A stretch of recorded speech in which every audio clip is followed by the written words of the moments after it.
That's how it's gonna be, a little test tube. It's most likely to be a highly infectious virus. Guy steps out of Times Square station, smashes it on the sidewalk. Welcome to the Zero Indent Review, a show dedicated to handcrafted studies of genre fiction. I'm Walter DC McNeill, and I'm joined, as always, by Patrick Laverne, a grumpy old farmer who can basically read minds. I know how to calculate plane takeoff logistics, apparently, for whatever reason. For some reason. Yeah, it's frame missing, and it makes sense. But hey, this is all vibes, and joined as always by J.M. Anderson, a grumpy old farmer who can basically read minds. Hello there. There's not a lot of... I know what you're thinking. I think you're thinking lazy. You're thinking, oh, D-Max phoned this one in. There were not a lot of options, okay? He could have made me the woman, so he went the only route he could. Oh yeah, the gender politics there. I felt, I don't want to get too deep into it. Welcome back to our continued study of the post-apocalypse genre, brought to you by the Zero Indent Patreon subscribers who help make the shows and articles that shape Zero Indent. Today we're reading the second book of Peter Heller's 2012 novel, The Dog Stars, in which I would argue has some of the most fun page-by-page turning action we've come across, followed by some of the most bizarre decisions that Heller has made so far. So I'm very curious to get into this one. Where are we at now that we're fully in the book? I know that I was having a rip-roaring good time the first half of this reading, and then the back half maybe it was still good, but I started to go, wait, what is this novel? And I think that's an enduring quality that this entire read has had so far, both the first half and this half, is Heller's ability to kind of keep you guessing as to what the thing is, which I think is, noteworthy. Whether it's good or bad is another question entirely. Yeah, what did you guys think? You got to pick one of us to start off. Ooh, fight for it. Yeah, who are you gonna call on? Yeah, I guess. I did the lecture theater thing of being like, does anyone have any thought? And no one puts their hand up, and then I have to point at someone. Fine, because he didn't speak first. I'll point at JM. I had very few actual notes or this was just a really fun read. There wasn't anything that particularly jumped out at me when we messaged about it, and you had said, David had said that there were 3 different spots that made him go, oh my gosh. And I was like, oh, I really need to hear what those were, because I didn't have any oh my gosh moments. Everything was just enjoyable. I don't know that anything was a surprise or anything. It was just a really fun, entertaining novel. And I also didn't at all have the towards the second half of book 2, I didn't have the thought that you just described of the book has changed. What kind of book am I reading? Aside from the fact that the character is changing, so that the character doesn't necessarily know what kind of life he's wanting to live. But the story doesn't necessarily delve into that really. You're just kind of along for the ride. So all that said, very enjoyable. We still have the last third of it to go, but I'm highly enjoying it so far and very much recommend it. Okay, good stuff. Pat, high level. I am really enjoying this now. It's a different direction to all the other post-apocalypse stories we've read, I feel. It's just got such a different tone. Happy? Yeah, I suppose. Kind of. It's They're not eating disastrous. People. I mean, it's kind of happy. The bar's quite low. You're not wrong. Yeah. But what I particularly liked about this section was, and I'm drawing parallels between this and I Am Legend. Between those two books, this thing about the neurotic male subjectivity about when it comes to it being in the presence of women, and it's it's totally that thing where when you're outside that subjectivity and you see this kind of behavior, it's like, oh man, this guy's like thinking with his dick, as all men do. And then, you know, when you get into the subjectivity of men like this, you go, well, that's not necessarily untrue, but there is also like other stuff going on. And it's like, I don't know, it's sort of like a it's a prickly subject that you don't see a lot of people tackle, I feel. And like that, and it's a very raw and honest, like, depiction of that. And I don't know, I kind of, yeah, I like it a lot. That's actually a really interesting point. I completely agree. I think so much of the time when we talk about, like, I think in cinema in particular, we talk a lot about like the male gaze as a concept. What I think this does really well is it produces the heterosexual male subjectivity as opposed to the male gaze, right? He has these really weird intrusive thoughts where, like, you know, there's a single sentence where he's like, is it possible to fall in love with a woman through the scope of a rifle or something like that?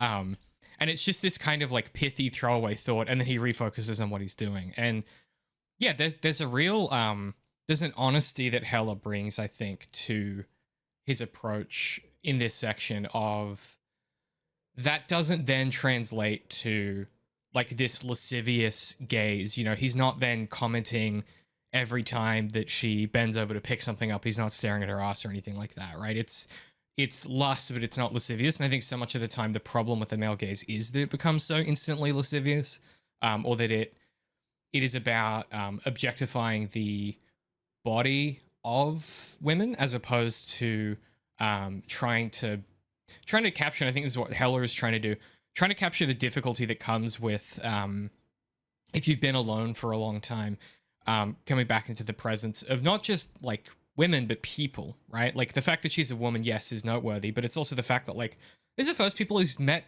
since Bangley in like what, 9 years or something. And so, yeah, like he's going to have weird thoughts and he's going to be weird and he feels weird. And I don't know, I think in the hands of a less talented author, this could be really like pretty destructive to the quality of this novel, and instead it elevates it. Yeah. I will forget to say this later, so I'll say it now, but there is a juxtaposition that he has in here between how the good guy is acting in this instance and how the bad guys would act in the same instance on finding a woman alone. Because one of the two, there are multiple bad guys, but one of them that he found that was getting the coke out of the truck had a literal necklace made of women's body parts. And you could assume that all of them were killed and other things in very cruel ways. So you've got that on the one hand, and then you've got him on the other hand that's like, hey, I'm lonely, will you have like lunch with me or something, you know? So there's like a really clear, and they didn't come back to the bad guy enough to really make that distinction, but that kind of felt like you know, the comparison that he was going for. Yeah, I mean that's also the he talks about that a lot in the first, like the previous reading where he talks about Bangley's perspective on the world, right? And the fact that it's like, to Bangley, it's like you're innocent until like proven nothing. Like everyone is a viable target for his gun because everyone is capable of these terrible deeds in his mind, because he is capable of terrible deeds in his mind. And I think, yeah, there's a you know, Bangley doesn't even drink, right? Like there's all of these things about this kind of solipsistic approach that Bangley has in comparison to Higg that I think is, yeah, to your point, when we see those people that put him off going near the coke cans again, it's enough for him to just see them, for that to be like, he's that repulsed by even the thought of it, and the thought that someone's capable of that. And I think that speaks to a quality in Higg that is, yeah, like a he's written a lot more like a real guy than a caricature of a guy. You know, I think we talked a little bit in I Am Legend that at times the erring close to this is almost necrophilic vibe made it feel kind of cartoonish. I think this does a good job of like squaring that circle of like lust and desire, and also like the need for affection and connection, both romantic and platonic, and that those two things aren't necessarily inseparable when there is a potential romantic connection. The friendship thing is here as well, which we don't often get to see as much. I might be reading way too much into it, but we had been joking, maybe last recording, about how in all of these different post-apocalypse stories that we've been reading, it's always like the man who has had to bury his wife and his kids. And now it made me think, I wonder if that is like consistently on purpose, because having that wife softens you, and it's what makes these heroes different. And then all of these bad guys who are abusing women in the post-apocalypse, they were the ones who didn't have the wife beforehand, so they were never softened. So now it's like their animal side coming out. Does that make sense? Mhm. Well, maybe it just speaks to a general, general archetypes of characters, where the reason why they are the good guys in their particular stories is because they always had the capacity for, connection and empathy, and then that's why they had families before everything went down, and that's why they're the protagonists of this story and stuff like that. Right.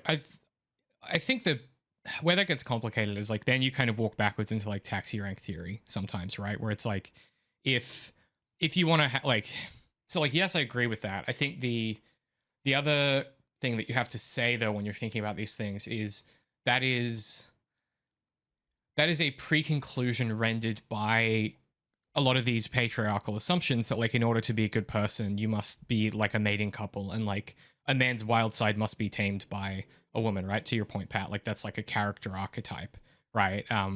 Think you don't have to go any further than like Tarzan, for example. Quite literally, she civilizes him. I almost said Godzilla. That's not what I meant. King Kong is what I meant. About Godzilla's wife. I missed that one. I meant Kingdra really calmed down after Godzilla put him in his place. I meant King Kong. But yeah, like I think there are a lot of assumptions about socialization and gender norms that go into how you arrive at this place where that's an archetype. Because it also assumes that if you're a single heterosexual male, you can't be like compassionate, empathetic, and thoughtful, which like we know isn't true. And so I also think that maybe to JM's point, the other aspects that you find, and this is, gotta remember, this is a novel in 2012, so gender politics look very different in 2012, right? At that point, feminism is considered like a woman wearing leather and kicking someone in the face, right? Like this is a different time. And so the other thing is that Hell is writing to the time he's in and manages to not fall for that trap necessarily. Hig is never presented as being Hig's goodness, right, and his squeamishness about killing stuff is never presented as a result of his wife, right? It's just inherent. It's an inherent quality in Hig. I think that's the difference. Mm-hmm. Yeah, but interesting line of thought that I think will be really relevant for something that we're going to cover. I've snuck in a film in between this and Pluribus because I was thinking about it while I was doing this reading. So that'll be we'll be revisiting this conversation in a big way with that film, let me tell you. This unit just like keeps growing. It's like the apocalypse never ends. Yeah, it's a gaseous substance, Pat. It expands to fill the available space. All right. Plus, I honestly am also buying myself prep time for the next unit. I guess this isn't spoilers. This is a bit of a preview, bit of a sizzle. I've been reading letters in preparation for our next unit, so I'm deep in the letters as well. Reading some of Jack's letters. Those who know who Jack is, but I won't spoil it. There you go. Bit of sizzle for you. I was going to make a horrible joke. I'm like, he was just reading the alphabet. He just means the alphabet. It's just a bad joke. Reading letters. That's great. Now, sitting David wouldn't find that funny, but standing David That's a good joke. Different energy, okay? Okay. Pat, I missed a comma. I'm sorry. When you're ready, can we please see the summary for Peter Heller's Book 2 of the Dog Stars novel? After Mourning Jasper, Hig is attacked, returning to the farm by 10 guys. Bangley deploys a mortar, which apparently he has. This is the catalyst Hig needs to make a change. He flies beyond the point of no return. He spots a farm in a valley with an old man and a woman. The old man shoots at his plane. Hig sets down in a field. A comical gunfight ensues where Hig convinces the old man he is no threat. After some distrust, they invite Hig for lunch. We meet... I don't know how you say it. So was that her name? Yeah. Was it Ceima? I didn't. No, that wasn't her name. Right? Oh no. No, it's a very odd name. I didn't know how to pronounce it either. Did I? Maybe I wrote down how I thought about it in my head, not the actual name. No, it was like Chimea or something like that. It was a weird one. I'm trying to I think find I've got all the right letters. Maybe I didn't just register it because like they don't say it that much. I don't know. Let me Control F. Hold on.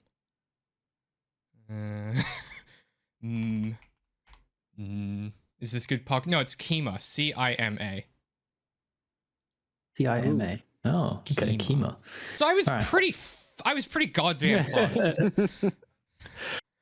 That's so strange how like I just didn't like register who her name was. You guys don't remember names of anyone though.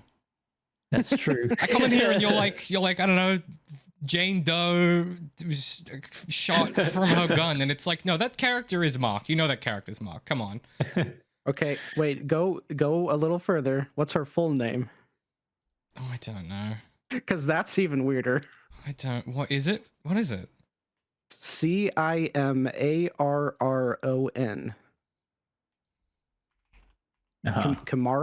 Cimarron. This is gonna be some thing some reference we don't understand, isn't it? Yeah, it's a old Western film. Apparently. Cimarron. Okay. All right, chill. We meet Ceima and her father. Hig falls instantly in love with Ceima. The old man does not like Hig. After 2 weeks, the old man explains that they can't stay on the farm as the droughts are getting worse every year and demands Hig fly him and Ceima to the airstrip. Hig does plane maths that David definitely understood and followed to determine that the plane cannot take off with the old man on board. The old man surprisingly agrees to let Hig and Ceima go, planning to meet them at a safer landing spot to collect the old man. That's all we read for today. You know, just a casual bit of reading. You know, mourning the dog to being almost murdered by a bunch of guys to flying your plane off for no reason. Yeah, the dog is. Ugh. You remember last time you said that you had accidentally like finished it, the first book you had finished it like at nighttime, so it was like 2 a.m. or something, and you're like weeping over the dog. Yeah. I made that same stupid decision when I picked it up and started reading. I did it like before bed, and then I was like, I can't go to sleep. He's mourning his dog. I know. It's so okay. For those who aren't reading along, one of the things that Heller does that we kind of mentioned it last time, but it's much more amplified here, is when he's writing this prose, he lets the supposed like interior thoughts of Hig disrupt and like reshape the prose. What's so notable about this section is how like the structure of it conveys the feeling of like that sense of like numb grief that you get when you're just like in a grief spiral. You know, he opens with don't do anything all day. Don't start the fire. Don't cook the fish. Leave them on the stringer hanging from a bow. Attracted to bear and cougar. Don't care. Get up to pee. Drink a little water from the creek running colder from the icy night. Lower in its bed, the fallen tree propped on rocks upstream higher off the water. So, retreat. Heart like the stream contracted too. Go back to the sleeping bag and lie down next to him. Doze. Shove my leg over so I can feel his weight. Different now. Wooden. But it is him. Drink in the afternoon. The day cool. The sun full on the creek, on the two of us. Maybe 3-4 hours, then gone. Can smell the fish now, so keep the top rolled back and wait for night. What was that song? If I die before I wake, feed Jake. He's been a good dog. And it just sort of goes on from there, and it's this like, this kind of disconnected series of very short staccato sentences that eventually unravel into, him finally, being ready to bury him. But it's a hard read, the first like sort of 10 or 20 pages here. R.I.P. Jasper. Yeah. Yep. I won't read any more of it because we don't want to all get sad, but the particular sentence that got me was, it is not that there is nothing left. There is everything left that was before, minus a dog, minus a wife, minus the noise, the clamor of. We think by talking and talking we can hold something off. Well, I couldn't, could I? You couldn't. You went along because you thought that was your job. Was I a fool? Were we both? To love is to take one side of the argument and hold it fast unto death. To land on one side with both feet. Or on all four, huh, bud? We fools going up the trail, 2 fools, now 1. Are you fucking kidding me? Ugh. Like, fuck, man. Yeah. Yeah. Yeah. Okay, we gotta move on. Wait, there was another really sad line. He says, "Goodbye, bud. You are Jasper, my heart. We are never apart. Not here, not there." Then I scrape back in the dirt. Oh. And putting the blanket on top, and oh my god. Okay, Yeah. I'm going to advocate that we have like a palate cleanser before the next unit and like watch a comedy or something. Something. Because this has been a lot of sadness. Yeah. Yeah. Well, Pluribus is kind of funny. Pluribus is very funny. It's got jokes. Yeah. Yeah. It's the same quality of humor as Better Call Saul, I would say. Yeah. I mean, Silent Night was funny too, but everyone still died. Yeah. Yeah. Comes with the territory. I will say, I think that the perhaps the difference with this section is, like, compared to what we've read, is it manages to, using the structure of the prose itself, it conveys the feeling, instead of, I think, what a lot we've come across is a sad idea, but not necessarily a sad section of reading, if that makes sense. Another note, just because I randomly landed on a line, but I had brought up the stars last time, asking if like there was any meaning to this particular passage, and here again, there's another direct, sometime under Gemini, I fall asleep. So he does like a lot of his tracking of like both time and I guess his life just by where the stars are as they pass over. And that's been going on through the entire book. And I'm assuming that'll all tie up together somewhere at the end because of the title of the book. Want to see him so. Yeah. So big long section of him mourning. Eventually he goes back. He's caught like 2 deer, I think. And we get, I think it's a really cleverly written action sequence. I don't know. What did you guys think of this sort of the coming back home, getting the radio call that like, you need to, how does it start? It starts with he buzzes Bangley, and Bangley's giving him shit, and then Bangley's like, yo, like, you need to pretend to be chill, like, right now. There's people watching you, or something like that. I love the absolutely like neurotic like train of thought that Hig has throughout this whole sequence, where he's suddenly like grateful for Bangley, and then he's like he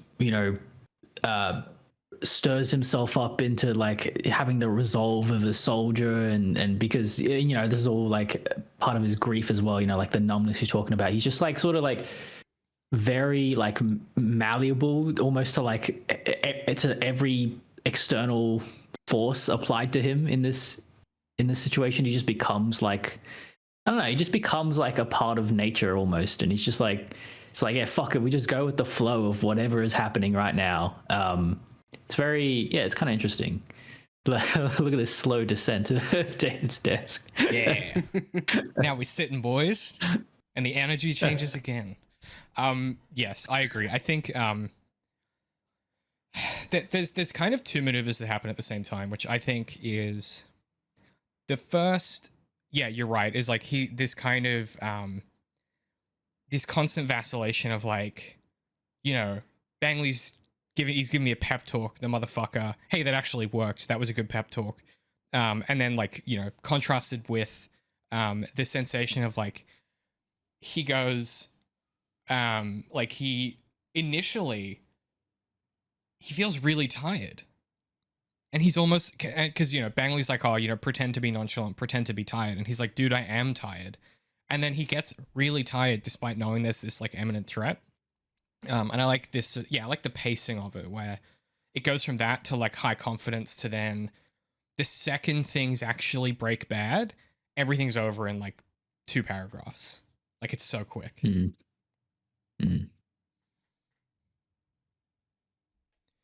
Yeah, he's on the radio. So like the way this plays out, right, is Higgs, he gets the radio buzz, and then Bangley's like, they're basically doing, they're doing me like trying to play a round of XCOM, where they're like, okay, if I move my guy into that square, he's gonna be in 20% cover.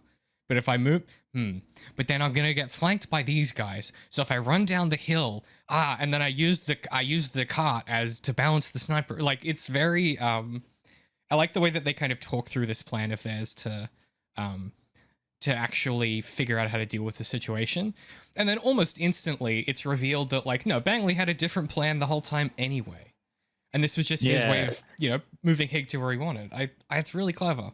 I don't think that he planned on using the mortar. I think that the expectation was that when the first guys drop, then everyone else would split off and not immediately pursue, but they did the opposite. As soon as the first shots came out and the 2 guys went down, the rest of them immediately like flanked out and hard sprinted, which was the opposite of what they had expected. So at that point, he was like, okay, now I have to use the mortar, which almost did blow up Hig. So it definitely should not have been his main plan the whole time, you know?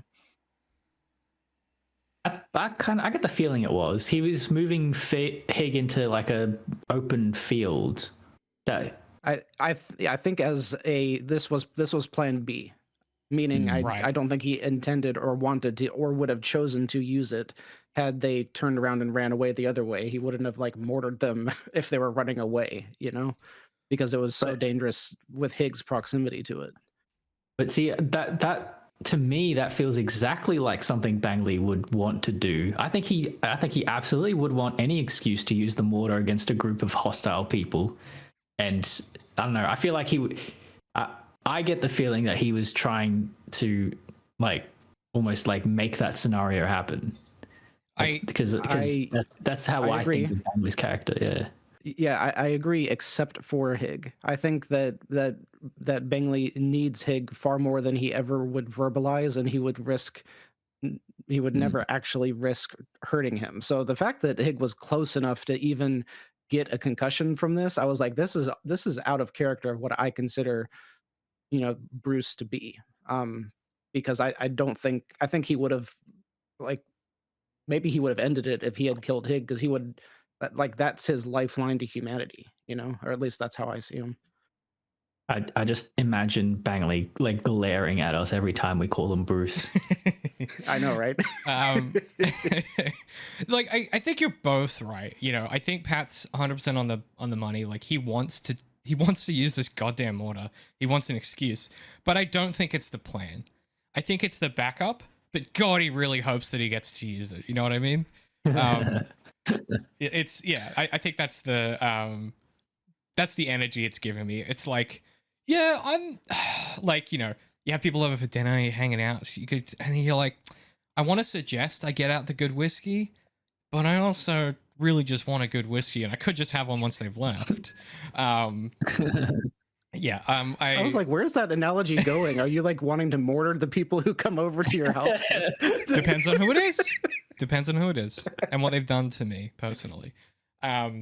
Yeah, I love that there's like yeah, Hig takes down 4 and Bangley's so proud of him.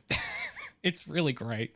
I love this element of the relationship where in these really like high tense, high pressure life or death situations, Bangley is just like the coolest kid on the block.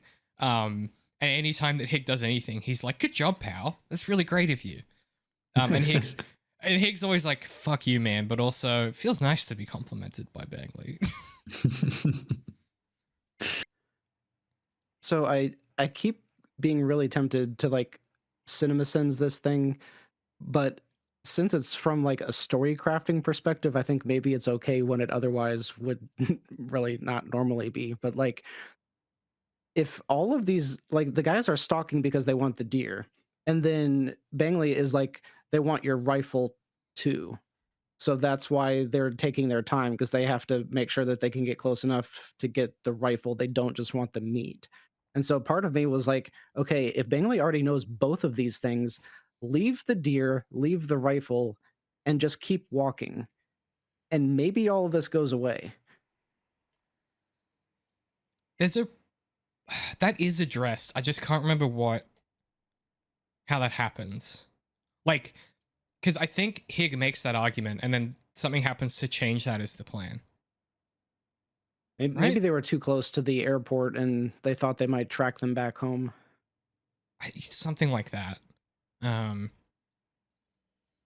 I'm just paging through, seeing if anything, because I do remember having that thought, and Hig has that thought, and there's some reason why that doesn't happen. Basically the way that like I loved how the action played out, but then like when you're going back and thinking about it, like they have been stalking him maybe since before Jasper died. Like at one point he sees like what he thinks is a moose up on the cliff, and I'm like, no, this was the guys the whole time, and they've been watching him for a long time. And so like in all of these nights and all of the days that he's been sleeping and just sitting there with Jasper's body, and they never came and tried to attack him then. They waited until he was up and moving, and they never attacked him.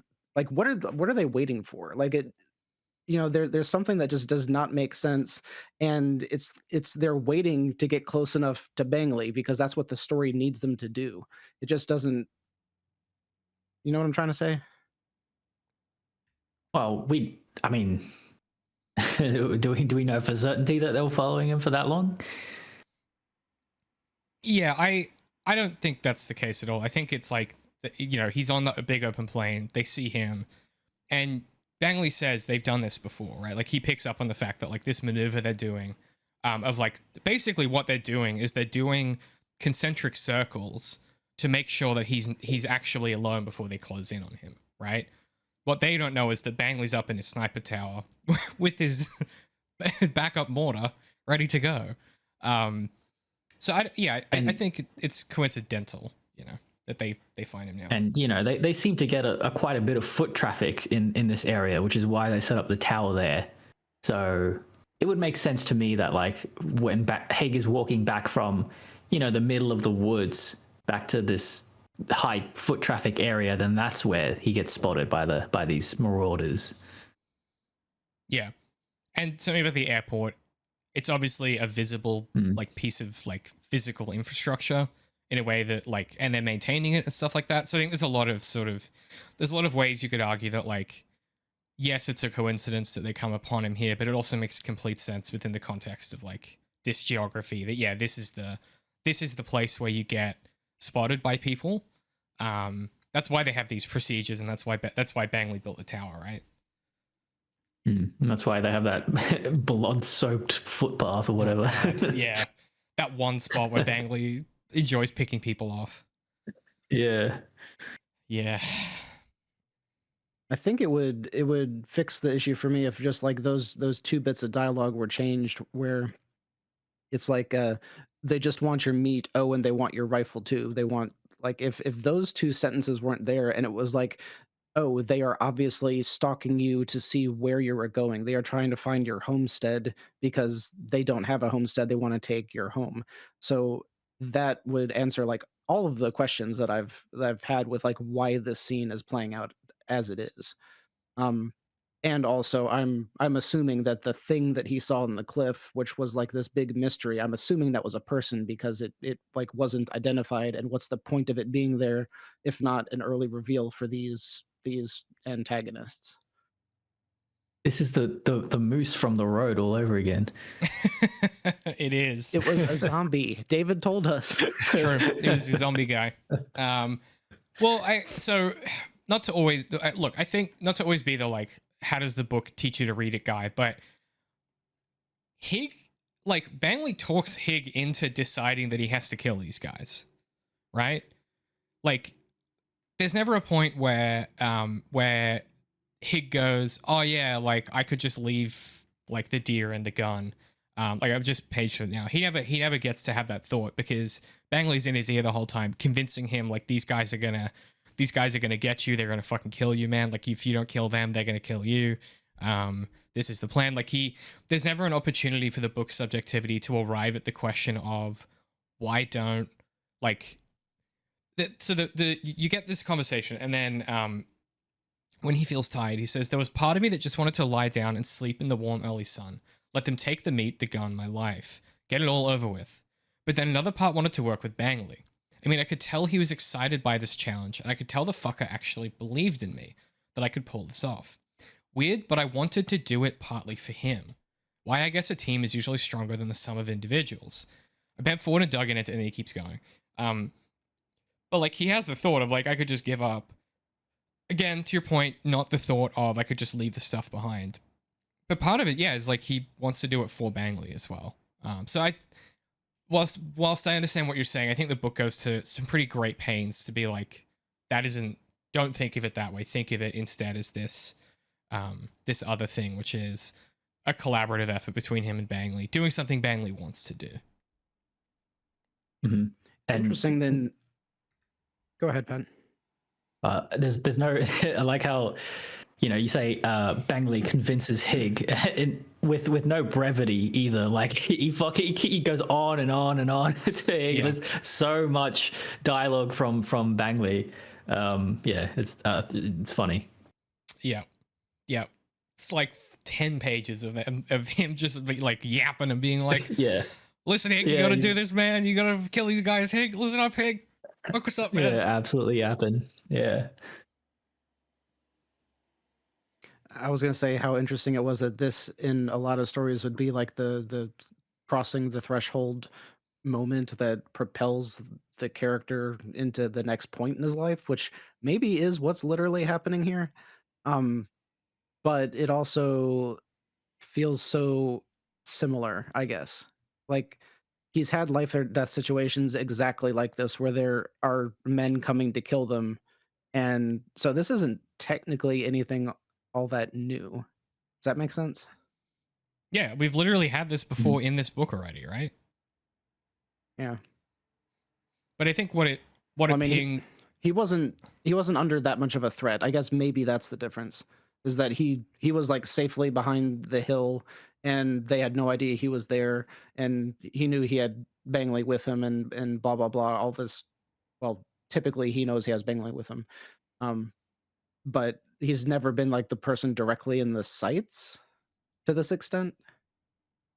And also he didn't kill any of those other people before. This is the first time we see Hig actually kill people as well. And they make a deal of it as well. He has to really psych himself up and go and convince himself that these guys are killers in order to justify it to himself. Yeah. Yeah. I think that's right. I think it's killing. This is the first time he's killed anyone. And he starts to do some of the like Last Samurai type bullshit where he's like, you're already dead. That's what I told myself. And then, he goes down and they have this plan. The guys come, he shoots 4 of them. And then they just start like, as JM said, they rush him, which is not what Bangley thought was going to happen.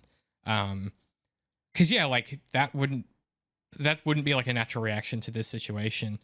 But yeah, like he kills these 4 guys, and then a very clever sequence where on the radio Bangley's like, Hig, run, like get out of here. And then just like the perspective breaks down as Hig is running. literally the punctuation goes away for a couple of paragraphs where it's just like noise and sound, and then he gets hit. He almost gets hit by, well, he does get hit by the shockwave of this mortar, and survives. And I also think later on he says, like, you know, he kills these guys, but the thing that really fucks him up and that makes him want to leave is that he maybe in hindsight wouldn't really care if he survived or not, because Jasper's not with him anymore. And so I think part of it is also like by being in this life or death situation, it makes him evaluate his life and realize that like maybe he doesn't really value it that much at the moment.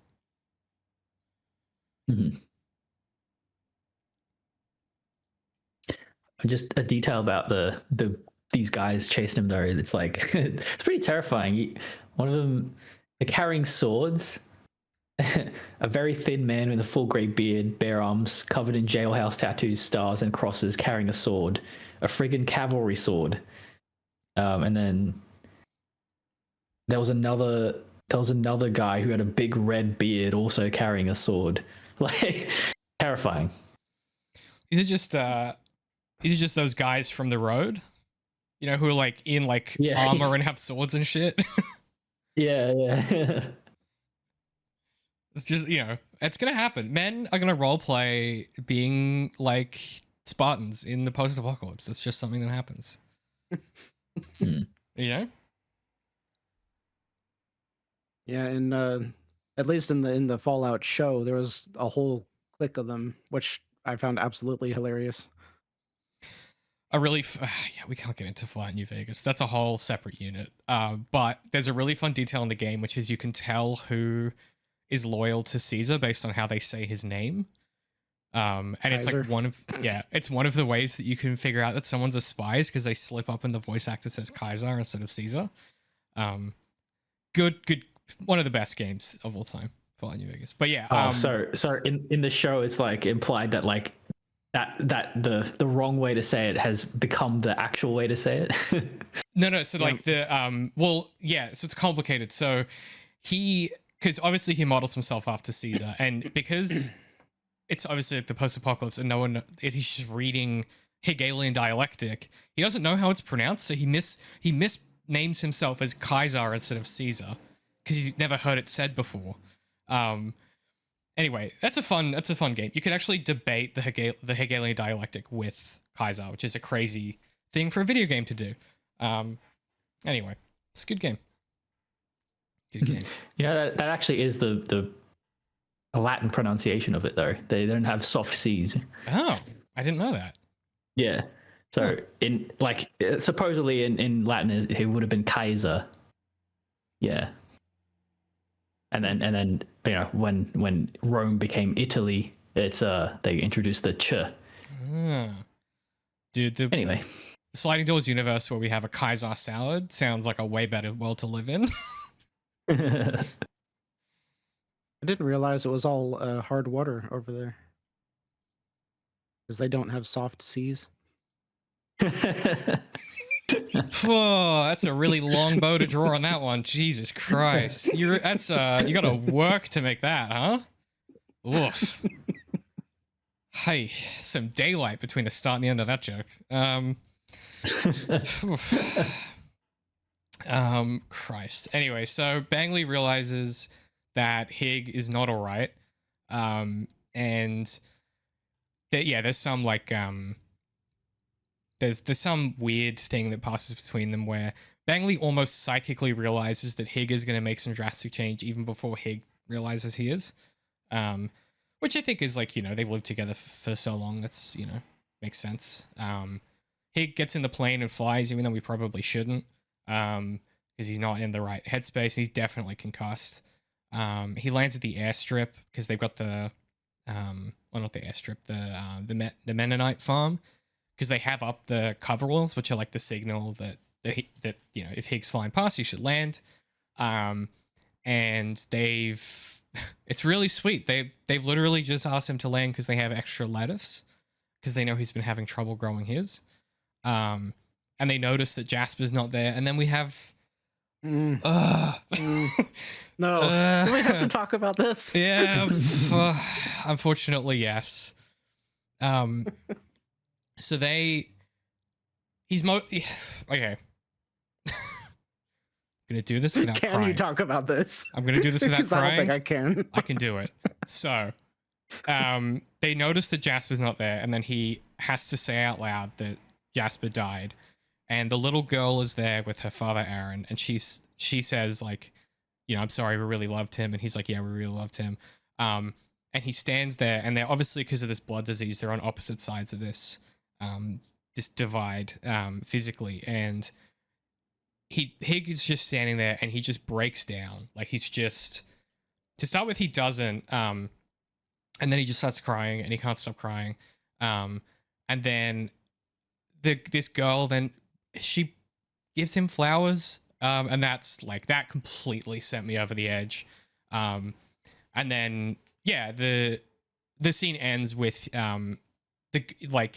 he basically squats down and reaches out to the girl who gave him the flowers, and they hold hands briefly, and it's just impossible. Like, this scene is just impossible to get through. It's so sweet. Yeah. The paragraph just before that girl, he says, I could almost see the wave of shock sway the little group. The last death here had been a child, Ben, a boy of 8 or 9 who got so excited more than anyone when I landed the plane and carried Jasper to the ground. Many times he forgot the rules and bounded across the zone, shrieking with glee, and reached his arms out to the dog, who stood up off his haunches and wagged. And like the figures on the Grecian urn, he never got there, never attained his goal. Always some long-armed parent or aunt scooped him up with a mild scold. Damn. Ugh, damn. And then I like this part as well. Directly after he says, I'm sorry, Hig, we're all sorry. The sincerity of it, the dignity, after what they had all lost, and it didn't matter. It was mine, my family. The second tear that spilled, I wiped away and told myself that there wouldn't be another, not in front of them. It's such a, I don't know, just a like sweet moment of like human empathy just all around, you know, like as he says, like, you know, these people have like all lost like so much, and then, you know, like what's a dog compared to that, but like everyone is in acknowledgement that, like, you know, it's just as important, like, and yeah, they're all on the same page with Hig, and yeah. And then that little girl's name is Matilda, which Beck was listening to the On the Beach episode, and she said she couldn't get Waltzing Matilda out of her head the whole day after that. So I met someone called Matilda this week, and I was like, huh, that is a really good name. I was like, why does that sound so familiar? Yeah, I want to point two things out, right? One is the contrast of this interaction with the interaction with Bangley, right? When Bangley learns that Jasper isn't there. Obviously, you got the action sequence, but then afterwards, Bangley just kind of offers pretty much nothing to Hig by the way of like acknowledging this loss. You know, he's just like, well, that's unfortunate. And then to come here to these people who ostensibly he looks after, right? Like, he's constantly doing them favors, constantly bringing them things, doing things for them. For them to then have like this complete dignity for his loss, and like, you know, to empathize with how he's feeling. He's then trying not to, like, essentially what the scene is doing, right? The bit that you read, Pat, is he's going, they're treating me with such humanity. I have to kind of keep my composure here because I don't want to, like, I want to return the sincerity and the dignity. I don't want to just become like a weeping mess. And then it's when it goes beyond the empathy, and it's when the girl goes and gets the flowers. That's like that's the threshold where then it becomes, oh no, this isn't about dignity. This is about like being with somebody when you're grieving, right? This is about like human connection and humanity.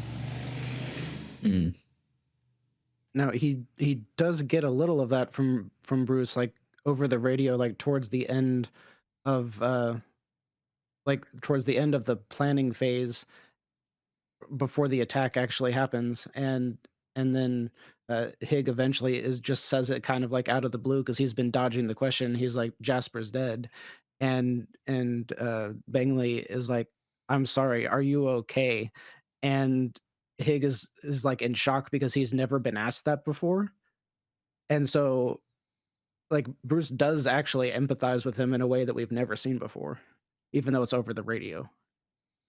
Yeah, it's still magnitudes behind this scene, right? I guess my point is like it's trying to produce a contrast, to call attention to the fact that like this partnership agreement, bracket marriage, whatever you want to call it, with Bangley, it has reached the end of how long it can be sustainable for Hig now that Jasper's not here. And this scene, I think, exists to produce that contrast for us as the reader. That's a good point. You know, all it takes is like, and I was thinking about this when I was reading it, and I didn't write it down. It's just come back to me. This might be, and I say this without a shred of like irony, aside from Jasper, this might be like the first living thing that Hig has touched in like 9 years, like person and or dog. Like this might be the first human contact he's had physically in like 9 years. You know that Bangley ain't hugging him. Bangley ain't giving him a slap on the back. You know what I mean? Like, so like this physical human connection, I think it's also like it completely changes and it wakes Hig back up, I think, maybe.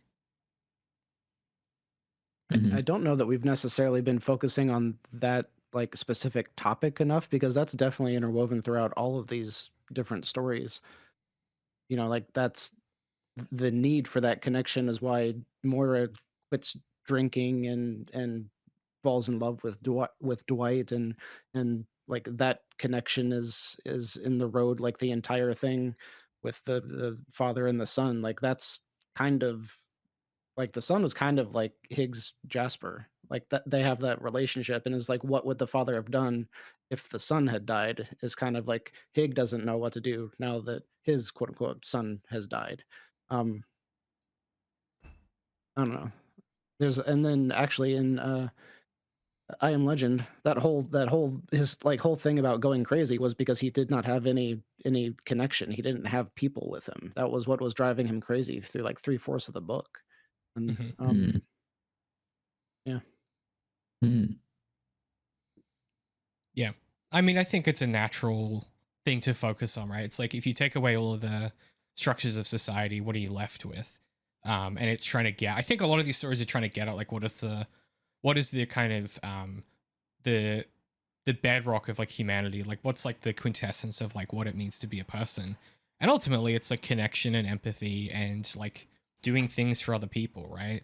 And like serving, you know, serving and developing relationships. And that's why he ends up leaving, is that it's not even like, yes, it's a reaction to Jasper dying, and it's also a reaction to like this moment where he does have a bit of human connection, but also he's leaving for the potential likely false promise that there could maybe be someone out there on this transmission.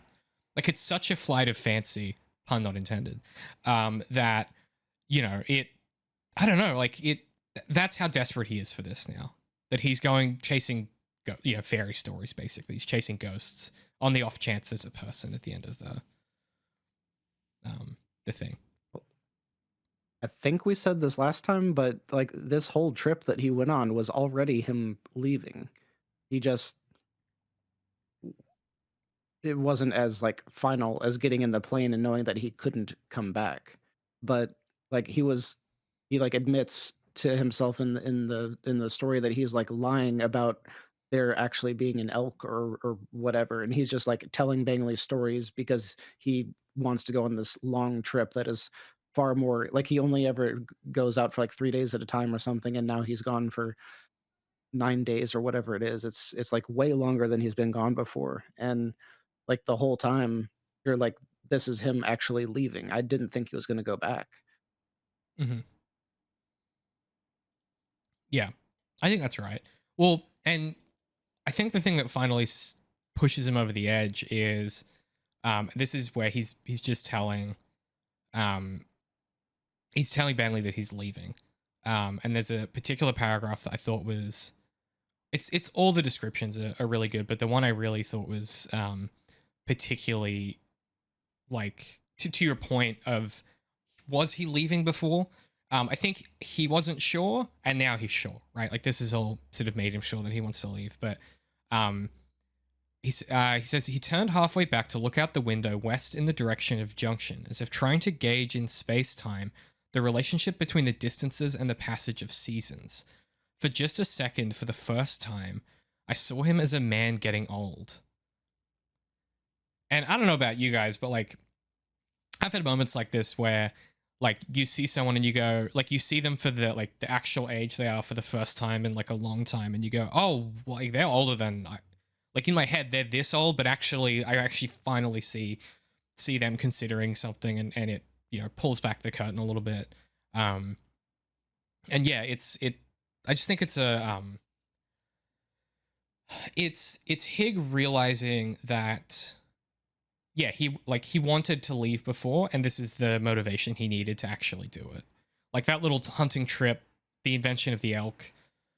I'm not sure he quite gets to the point in that conversation. And you correct me if I'm wrong, Jam, but I'm not sure he gets to the point in that interior thought of, and I made the elk up so that I could leave. He's like, I think he thinks like I made the elk up so that I could have a change. And then this is like, and that change is leaving on the off chance that there's people, you know, out there. Yeah, I would read it as like that trip was the character who was trying to cross the threshold, but they don't understand that that's what they're trying to do. Yes. They just know that they have to be somewhere other than where they are, but they haven't like consciously grasped that. And then Jasper dying and or this attack and him almost dying is what pushes him to finally see, oh yes, I can see the threshold now, and I understand this is what I need to do. Right. Yeah, there's a difference between like Frodo agreeing to take the ring to the prancing pony, and then Gandalf will deal with it from there, to like agreeing to take the ring to Mordor. Right? They're two very different things, and Frodo doesn't realize he's already stepping out over the, you know, his front door fully in that first instance, and it takes the writing to be on the wall for him to then realize, like, you know, I got to take my gardener and go on a big trip. Take my gardener. When you put it like that, it just sounds so silly. I mean, you know, the books make a lot more. Yeah, you're not wrong. But yeah, the books make a lot more hay about the kind of class difference between Merry Pippin and Sam. You know, they're essentially like landed gentry, and Sam's just a fucking gardener. Yeah, that is a weird thought. As someone who's only ever watched the movies, like having class disparity in Hobbiton's does not gel. It does not work in my mind. Yeah, this is just our little side Lord of the Rings podcast, real quick. In order to convince people that, so like he pretends to like he sells Hobbiton in the book, and then like goes and buys a different house, and pretends to move in there as cover for like why he's going on this little trip. Because if the town found out that Frodo was like going on a trip, everyone would find out, and then the ring raiders would know. So like it's even to the point where like the politics of land ownership are important in this like weird sleight of hand of this real estate sleight of hand, so he can go on the trip. Great stuff. Anyway. J.R.R. Tolkien sure was a guy alive during a time of great class disparity, huh? I'm actually curious if he comes up in the letters I'm reading. I bet he does. Because him and Jack were best buddies, so we'll see. Okay. The guy? Patrick, I'll bleep that. No, it's C.S. Lewis. Never mind. Spoiler. Okay, never mind. Whispering like we're live. Yeah, I know. It's like I don't edit this show. Just gonna write that down. Timestamp 1 hour. Patrick blows up my spot. I was so worried it was gonna be me though. That's why I've been so quiet. Yeah. Yeah.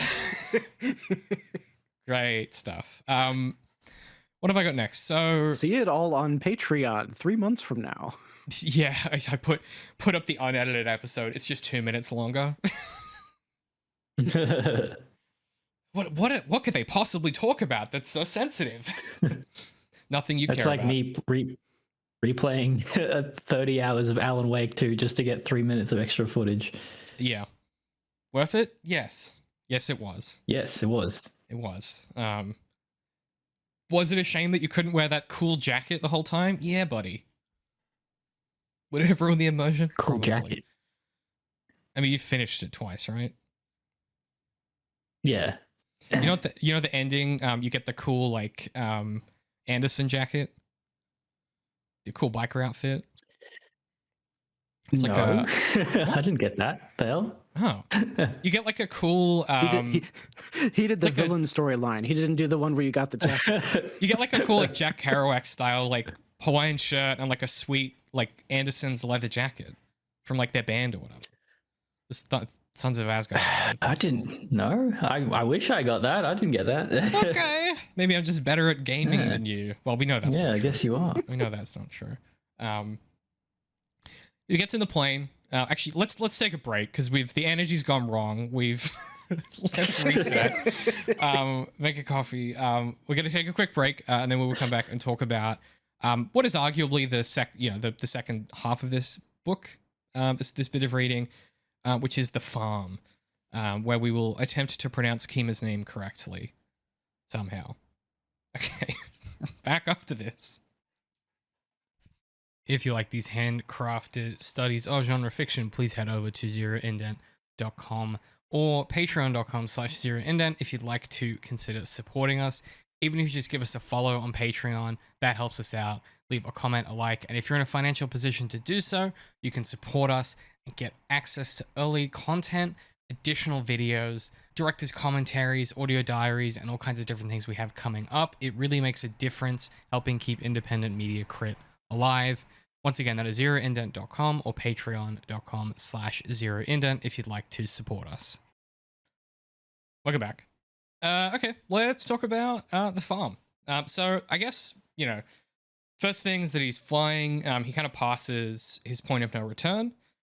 Logistically, I sort of mostly understood what was happening, which is that the plane... So... And this is like this is like a classic physics problem, right? It's like the rocket fuel problem, where it's like the more fuel you bring, the heavier the fuel is, and the more fuel that you need to burn in order to carry the fuel that you've brought. And so he has enough to get him past the point of no return, which is halfway. But then he's got enough fuel to then go back about like 100 miles or something like there's some math he does where it's like by the time he gets to the farm, he can still fly back part of the way, but not all of the way. Right? That is what happened. Okay. I'm not great with this stuff, so I kind of didn't really understand it. And I definitely didn't understand the ending of this, where they were like talking about the fuel and the weight and stuff. Physics is not my strong suit. Wow. I mean, they do the film TV equivalent of a montage, right? Of Egg working out with his helpful plain handbook. And he's writing down calculations on his notepad. Yeah.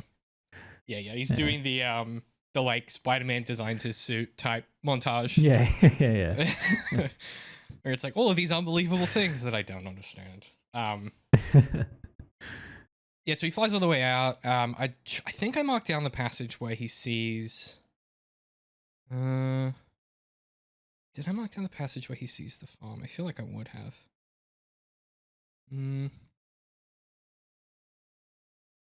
No. That's right, because he has that little like aside about Uncle Pete. When Uncle Pete died of what was probably cirrhosis, hastened by cancer, and he knew he had only a few months left, he did something I thought was way out of character. This is him just like reflecting on his life as he's flying. And this is something that Banley warns him about, which is like, don't lose yourself in memory, dude. Like, stay on task. When Uncle Pete died of what was probably cirrhosis, hastened by cancer, and he knew he had only a few months left, he did something I thought was way out of character. He spent his days in his cabin organizing his slides. His vast collection of colored positives. He'd grown up with film and had taken exclusively slides, which he said were sharper.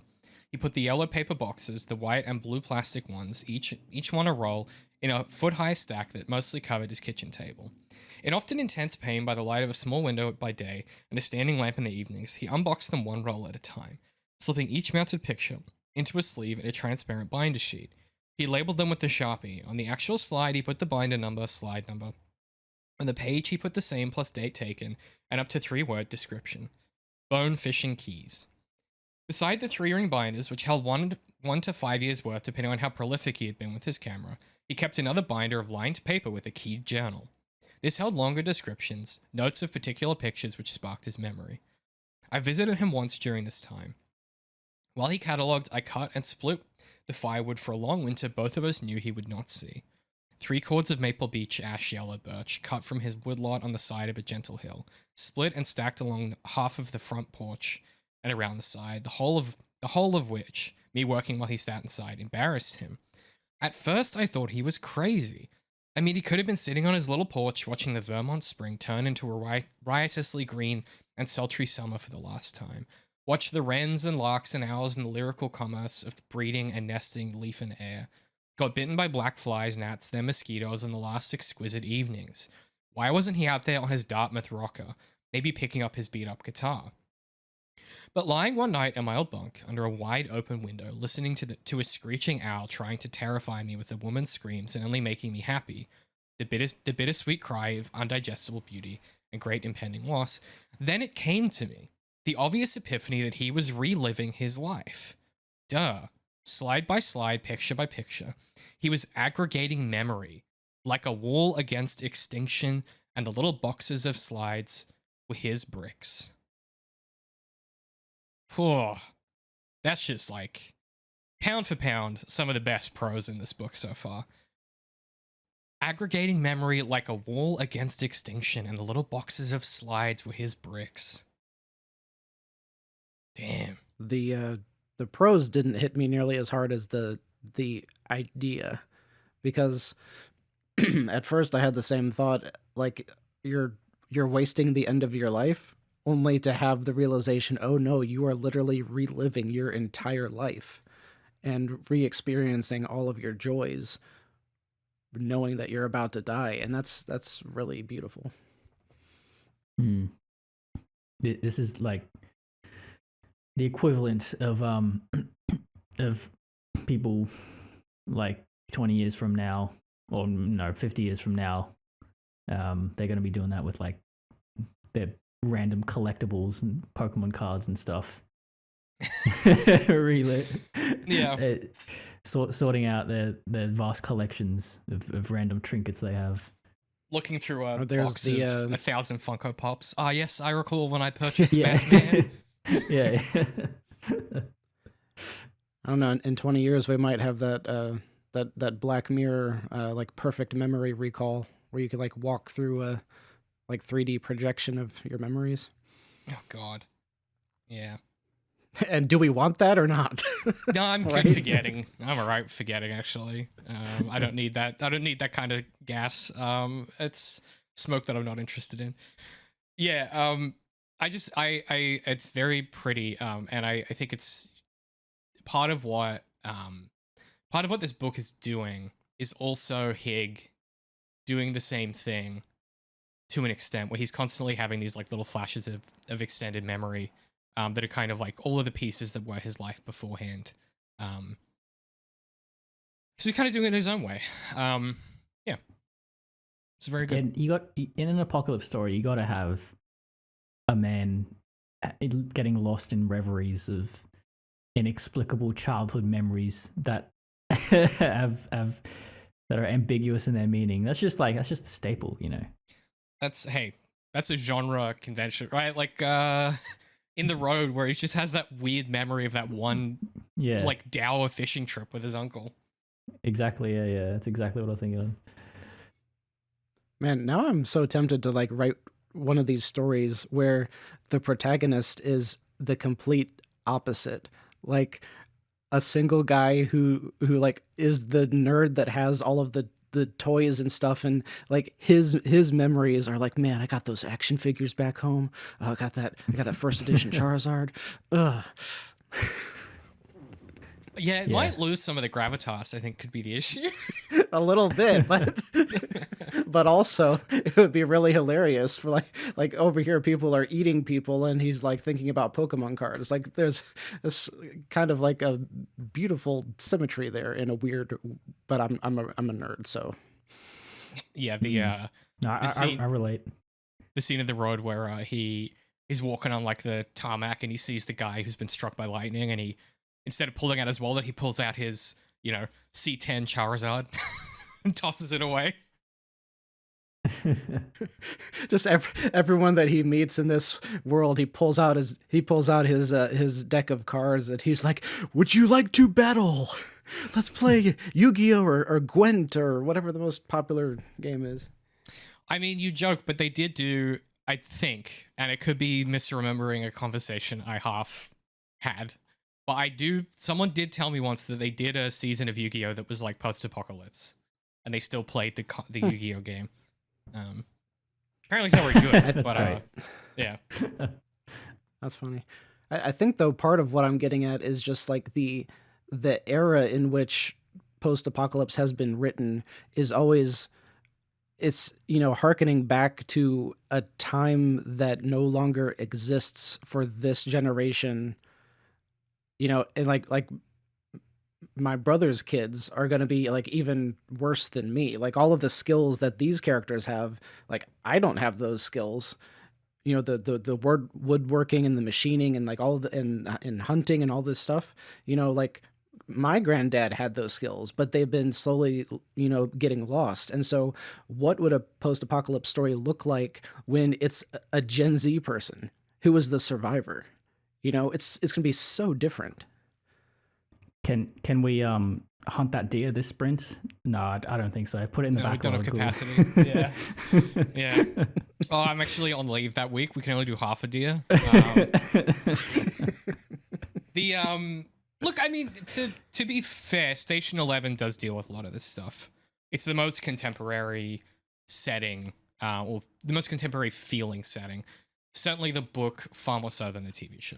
The book is filled with a lot of like, how did people figure out how to survive? And like, printing Wikipedia and stuff like that. Or we kind of saw it in I Am Legend too, like breaking into libraries and stuff like that to find books to learn how to do this stuff. I don't... Like, I take your point. I don't think you're wrong, but I also don't think it's necessarily a case of like generations and like when things are written. It's also just... We as authors are very pretentious, and it's kind of just fucking tacky to put in, like, Stephen King caught a lot of flack in the 80s for writing like words like Coca-Cola in his books and like naming contemporary bands and naming brands and stuff like that. There's something really, it makes novels feel very timely in a way where you want a novel to feel timeless. So I also think it's a quality of how authors are trained and how we talk about fiction, is that it's necessarily undesirable to have things feel too of a particular moment. And when they do that, it can be pretty easy for it to feel really tacky. Like, it's probably the case that Peter Heller's a fucking nerd and he grew up like in the 80s. He's probably got like a collection of Led Zeppelin CDs that he would sorely miss if the world ended, but he's not going to put that in the book because that just feels cheap, or it feels easy, instead of going for something that's like a more complex and like evocative idea, I guess. So like, I don't disagree, but I also think there's the other element there too. Yeah, I guess I'm not at all surprised that I was thinking like mostly like diegetically, and I was not at all looking at writing as a discipline from someone who needs to sell a book to make money. Yeah. So I get it. That makes sense. Yeah. It's like the same reason why like Peter Parker can't be into like Pokemon, but he can be into Star Wars. You know what I mean? Like it's a very different quality of like of epistemic object, I guess. Mm-hmm. Okay. Well, instead of making you explain and arguing that specific point, let's move on. Okay. The What, you the don't part think you were looking Peter for Parker should be able to talk about Star Wars? I tried not to get into it, but okay. So if you want to, Look, all I'm saying is, I think that, like, look, everyone watches Star Wars, okay? I get it. It's an easy reference to make. You know, he makes the reference in, which is the one where he makes the, is it in Civil War where he references the Empire Strikes Back and the AT-ATs doing the, yeah. Like, yeah. well, he's holding a literal Lego Death Star at one point. Like it's a physical on the nose. that's what I'm saying. It just really is like, of course it's Star Wars because it's fucking Disney. It's a real sign of like cultural rot that he can't be into something that isn't owned by Disney. Is what I'm saying. Anyway, we don't have to talk about it. It's just one of those little hills that I have that I so frequently like to die on. I try not to talk about it. You No, I wouldn't know, let I it know. go. There is one thing before we get to the farm, which is that Banley reveals something really interesting. Did you guys pick up on this conversation? What, Is he's a this where a farmer and a father? Or was the father before Higgs left? Yeah, and that like basically he doesn't really need Hig. Like Right. to Well, survive. right. Like that was my takeaway. The whole thing with needing Hig wasn't the farming. It was the I guess lie that being up in the airplane and scouting the territory was keeping them safe. Even though like that's been proven that people still snuck past, but that was kind of like the lie that they were both clinging to as to what made Hig worth keeping, I guess.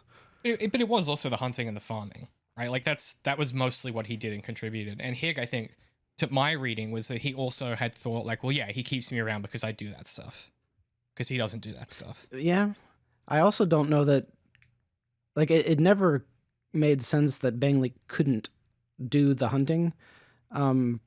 Because if you could have this rifle that could see for 2 miles and he's that good of a shot, he could find the right spot and he could get a deer. Like he could learn that skill if it's do or die, you know?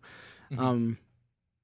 The farming, obviously a different take, but I don't know that I also don't know that he ever really cared about the vegetables that and whatever stuff that, you know, Hig was growing.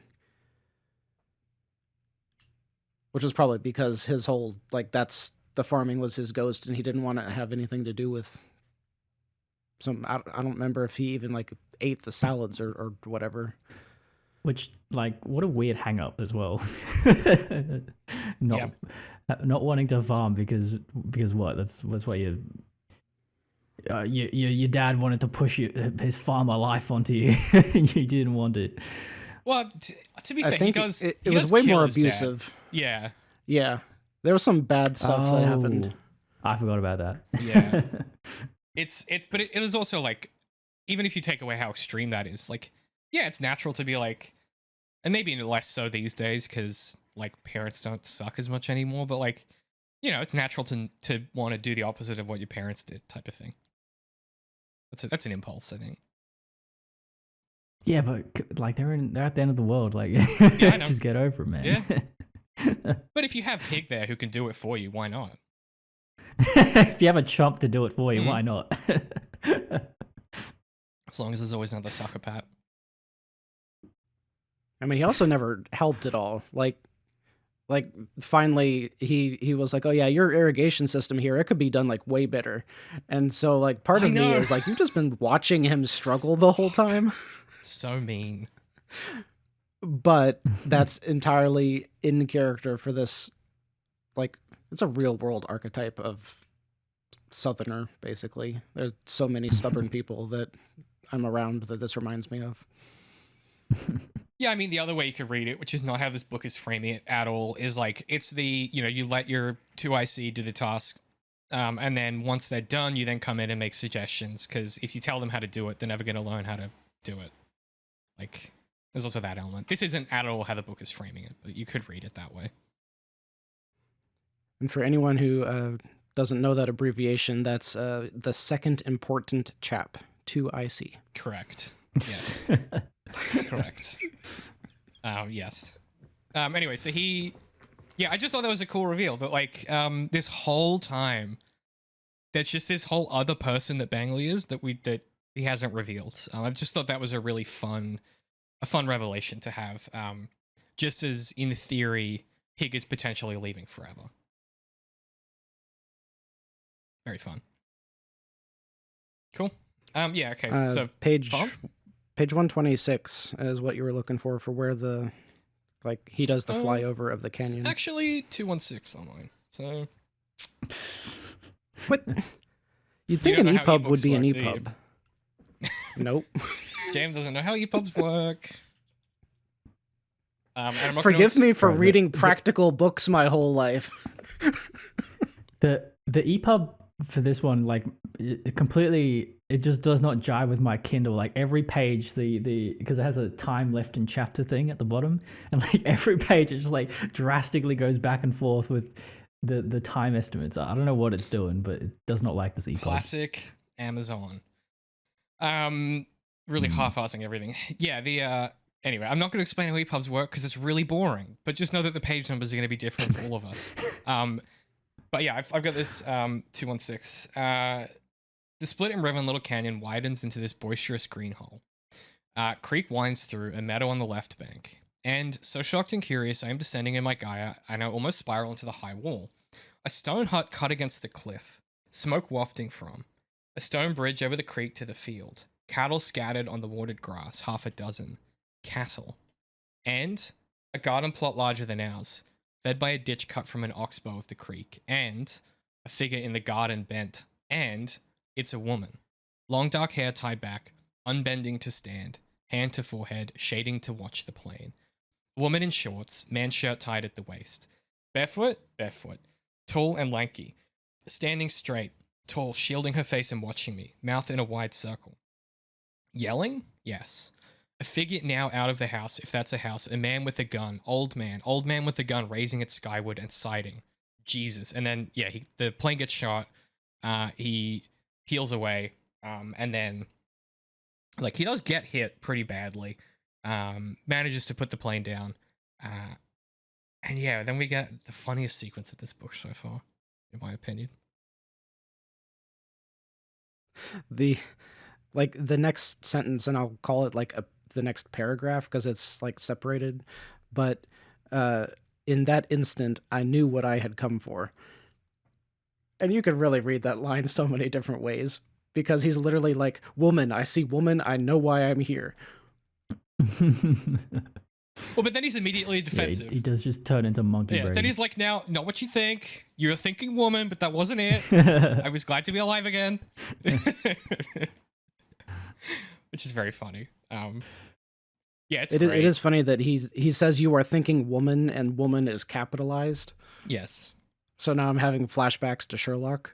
The woman. The woman. Ugh. Yes. Ugh. Sounds of disgust. Terrible. So, okay, the logistics of this I maybe didn't quite follow, but basically what's happening is that the man has a rifle, the man and the woman both have guns, and he has a gun, and they're kind of at like kind of at an impasse where if he pokes his head out, they're going to shoot at him. He could shoot at them. So he has to figure out how to communicate to them because they're just far enough away that yelling isn't really working. And what I really like is this. Yeah, he like has a lot of these kind of really intrusive thoughts really quickly. The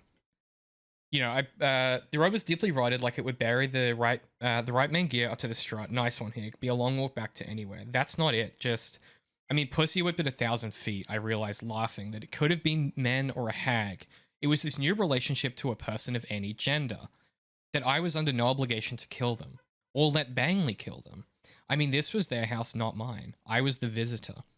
Amazing how not having to kill someone frees up a relationship generally. Despite the fact that Gramps tried to kill me, well, bygones. I could walk down in there and shoot him or not, which was liberating, or them. Could have been a whole platoon in the house or somewhere hidden just waiting for me. I circled low twice and mapped the rudder road carefully where the ditch started, where it ended, marked it with bushes and gaps. Could they hear me a mile away in the canyon? Probably. Probably right now they were lining up 12-gauge shells on the rock windowsill. Probably she was shaking loose her hair, unbuttoning her shirt, and waiting to bait me in range like a siren. And then, and I wrote this down in my marginalia, then you get another intrusive thought, which is Hig. Focus, Hig. Breathe. Say 10-4, 10-4. Focus on the little things. Stay alive. 10-4. And so he's got, and I picked up on this before Hig did, and I obviously know this is what Peter Hell is doing, but Hig basically has internalized Bangley's, like, tactical radio. Mm.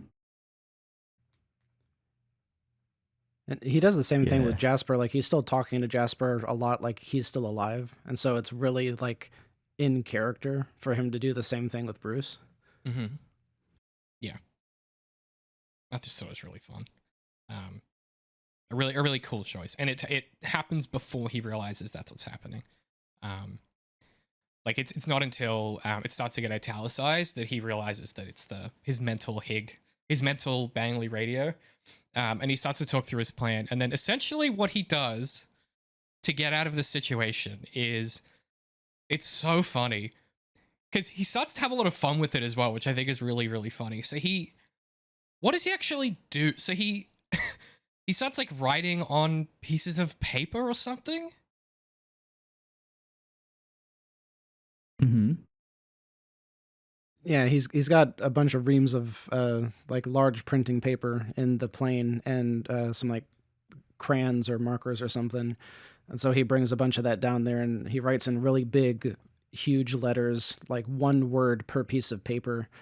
And the first sentence is just absolute gibberish. It's like, before the paper, he like brings out one of Jasper's blankets that has pictures all over it, and I think it's like a hunter shooting pheasants, and he drapes that over the top of the rock, and that's blowing in the wind, and then the person shoots at the blanket at first, and then he starts writing out this message, and the first sentence is "I am not," and each one is on its own piece of paper, each word, "I am not a pheasant," and then he's just like laying on the ground laughing at the sky because that joke was so funny to him. And I'm like, okay, you're broken because I don't get that at all. Yeah. Relatable. Yeah. He's just I would also be just having a manic chuckling to myself. A manic fucking moment. The philosophical implications of going from the penultimate assertion to the last were profound. Okay, no, this is the bit I really love. So he's stuck am on the stick, hung it over. Now no shot. Silence. Son of a bitch was getting the hang of it. I am. Existential enough. Shit, I could stop right there. Just let him chew on that for a while. Picked up the crayon and wrote not. Pulled in my stick, stuck it on, let that flap in the wind. The philosophical implications of going from the penultimate assertion to the last were profound. I mean, Hamlet had nothing on this. The unfolding dialectic. Dang. And the thing that's notable here is, like, this is really the first old Hig we start to get. And by old Hig, I mean, like, poet Hig, like pre-end of the world Hig, like little intrusive thoughts like this. And we start to get more and more of them as the section goes on, and Hella starts to write Hig's perspective with a bit more poetry as well. But yeah, I just thought it was really fun. And then he convinces him not to shoot him, and then he gets like halfway down the hill, like to the creek to the house, and then he goes, "Wait, they could just shoot me when I come out of cover." And his plan is to lie down, question mark?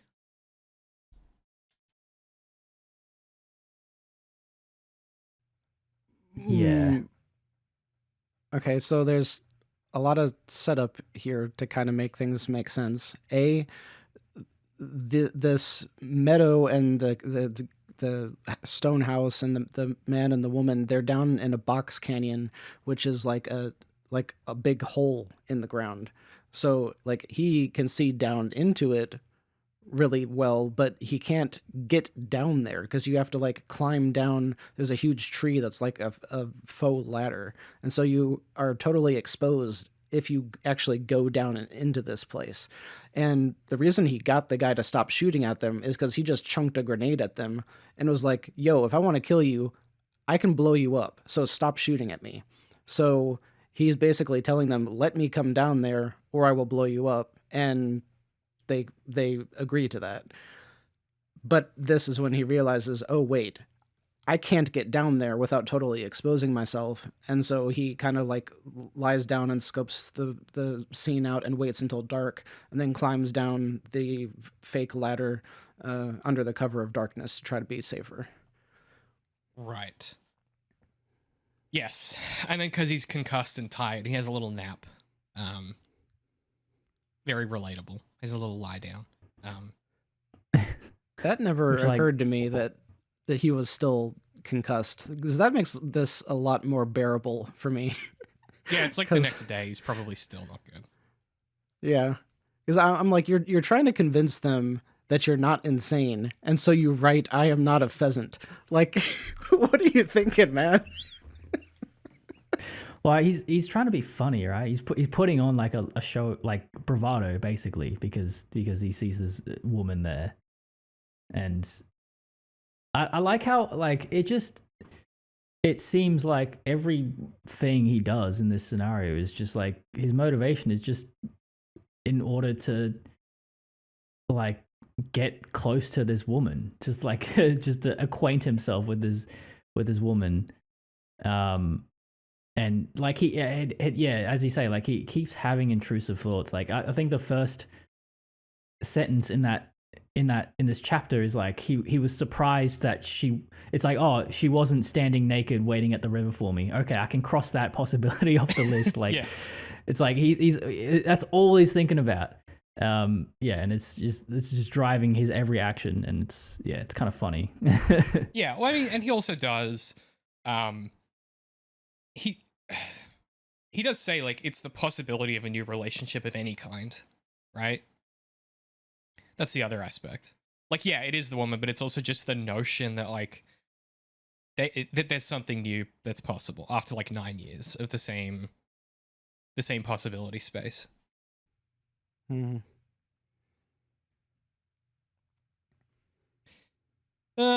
Yeah, so then he gets woken up by the guy. The guy like puts him in cuffs, walks him up to the house, kind of interrogates him, and then eventually they kind of come to an impasse, and she invites Hig to lunch.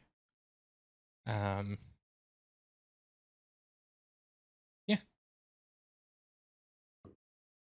And then he just kind of hangs out. Wait, why do they come to an impasse? Because he has grenades?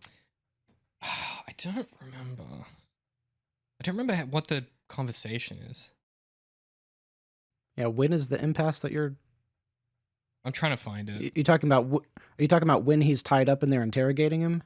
Yeah, like what does he do to get them to untie him?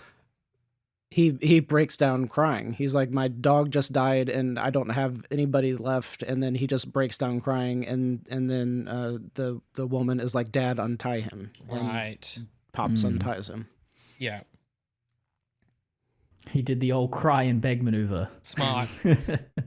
That's after the dad does the like the fucking, speaking of Sherlock Holmes, he does the like cold reading thing of like, yeah, I was about to say that. Yeah, you're a hunter, eh?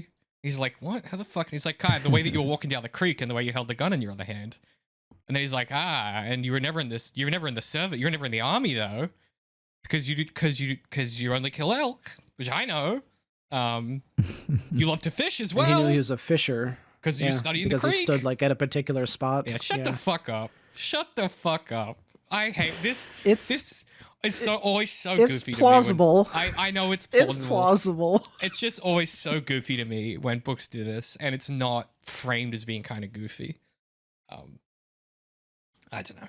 I could feel you shouting. I could hear the 9 months of Sherlock in the back of my head. Yeah. Look, to be fair, it is very plausible, and I didn't mind it as much as I normally would in a book. Yeah, he just decides to hang around. Him and Ceima talk a lot. He doesn't really talk to the dad at all. The dad didn't really want to have anything to do with him. And he just kind of hangs out in gardens. He sleeps in the hammock, which sounds like it would fuck your back. something fierce, but hey, whatever. I get it. But he says he adjusts to it. He does adjust to it. And then, yeah, he just like hunts for them, gardens, and hangs out for about 2 weeks and just has a generally chill time. Sounds nice. Mm-hmm. It does. Sounds pleasant. He gets to drink all the milk he wants. Yeah, drinking a glass of milk is an insane thing to me. You know what I mean? Drinking a full glass of milk? Just yeah, there are people out there that do that. Not me. I don't like it. People. I don't like it. Yeah, it's so much dairy. Anyway, yes,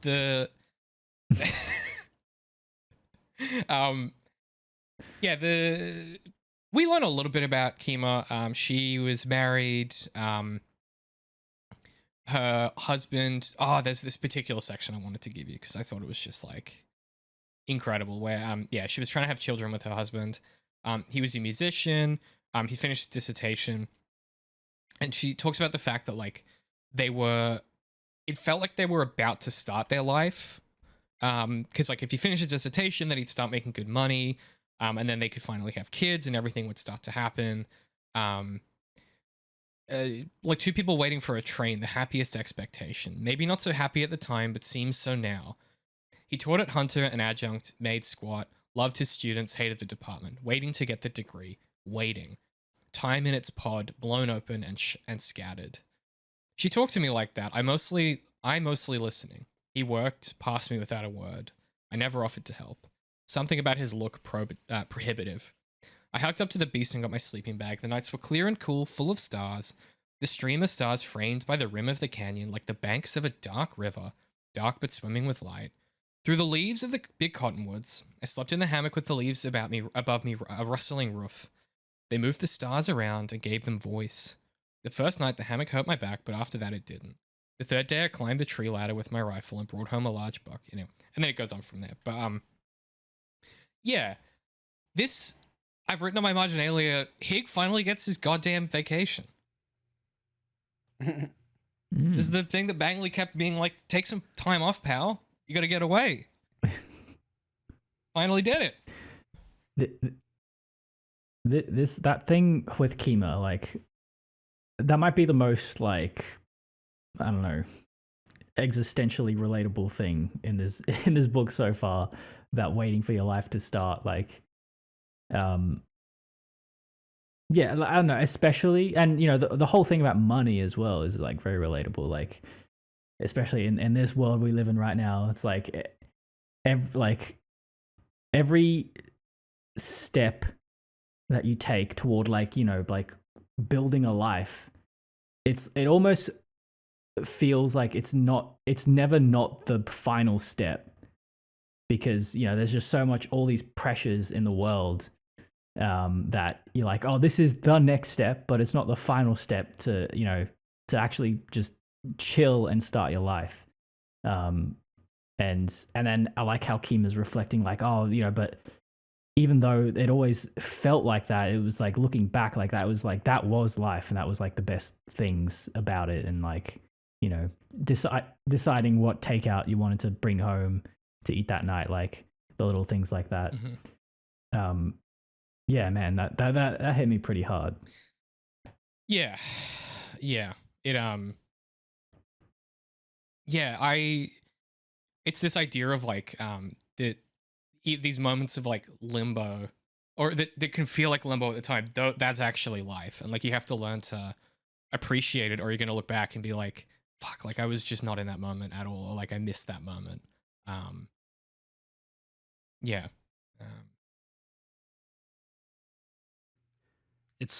I don't know if this is if she falls into the theme that we talked about earlier, that she is also a survivor who does not have the spouse anymore. So, like, again, we have this running theme that, like, if you're going to be alive in the post-apocalypse, your spouse has to die. That's like one of the rules. Yeah. Yeah, or Yeah, or like what we talked about last time with like the fridging, and then the alternative, which is, or your wife is not a going concern, and you have to have a kid that you're looking after. Those seem to be one of the two configurations that are possible. Actually, I just realized in I Am Legend, her I don't remember the woman's name, but her husband died, semi recently. That was one of the people that, or one of the vampires that he had killed. Yeah. So it isn't just originally we had just been talking about the men, having lost their spouse, but there's now at least 2 women. Yeah. And if that ain't representation, I don't know what is. At least 2 women.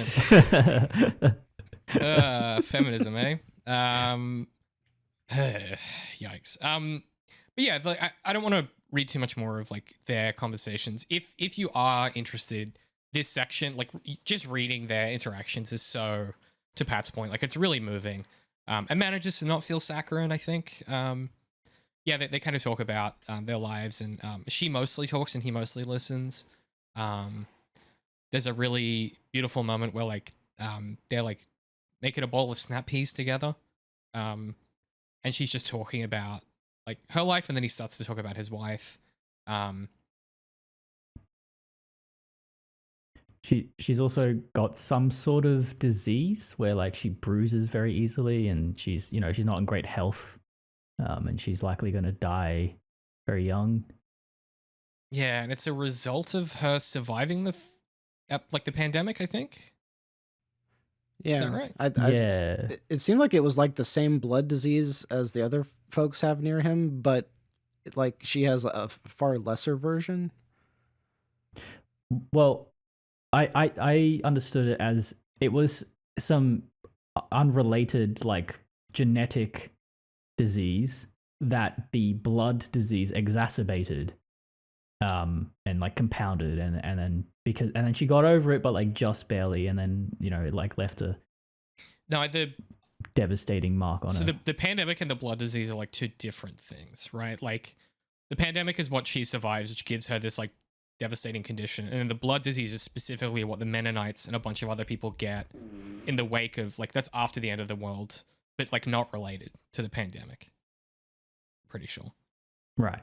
Okay. Yeah. Oh, I always thought it was a condition that resulted from, it was like an offshoot disease from the pandemic. No. Different. Yeah. Different. Which is an interesting turn. Because yeah, one is a virus and one's an autoimmune disease. So like they're just fundamentally different types of illness. I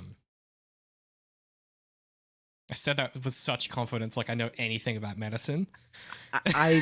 But they are different things. Autoimmune disease and a virus are 2 very different things. So I jumped back to like everything that they had talked about in I Am Legend, and I was like trying to remember, and I was like, ooh, he sounds so confident, but I don't know about that. Hey, sometimes you just gotta say it with your entire chest out and just hope that no one checks your work. Yeah. So then, we get the reveal that they're gonna have to go at some point, and he does play math to figure out that like he can take him, Ceima, and the fuel. They can. Now, I wasn't sure if I misunderstood the ending of this reading, but is he saying that they're gonna fly out, land, wait for the dad to catch up, refuel, and then fly out again? Is that the plan? Yes. Okay. Because the reason they can't do it right now is because of the length of the runway they have, and the terrain is how I took it. So if they meet him in a city where there's paved roads and stuff, they can get a proper run. It's not even that far out. There's like a highway like a mile further or something. So Pops just has to hike a mile out, and they'll land at that somewhere along that stretch of highway. Mm-hmm. Gotcha. Well, interesting to see if that happens or not. These have read a book before. No, this seems like a bad idea. Yeah. But the interesting thing is he's like dreading this conversation with the father, right? He's like, oh my God, like he's gonna call me a liar. He's gonna like shoot me in the goddamn face, like take my plane. But he just like shows the dad the calculation, and the dad's immediately like, all right, fair enough. Like he's a very pragmatic type of guy. Which like when Hig said that, had that idea, like, and you know, he's like really proud of this idea. Oh, I'll let them figure it out. I'm like, that's such a dumb, like, and like, you know, I don't know, a bit like antagonistic, like of an idea, like as if, I don't know, it's dishonest is maybe the word I'm looking for, but like it actually, like, it's the exact right thing he could to do, and gets the outcome he wants, and yeah, I don't know. That's Took me really back. like duality of man, because I was like, wow, that is such a smart decision. I can't believe that he saw to do that.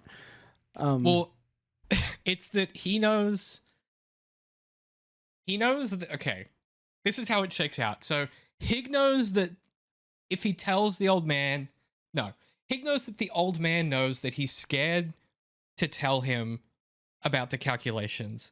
So what Hig figures out is that if he shows the guy the calculations, the old man will be smart enough to figure out that Hig was scared to tell him, which is why he made him do the math himself. So he's banking on the fact that the old man knows Hig would be scared to tell him. So it's not condescending, because it's the only way that he could tell him without the old man without Hig thinking the old man is going to kill him. Whether that's even the old man's reaction or not, it doesn't really matter. But like, you know, it's like he thinks that I think that you thought that he thinks. I mean, fair enough.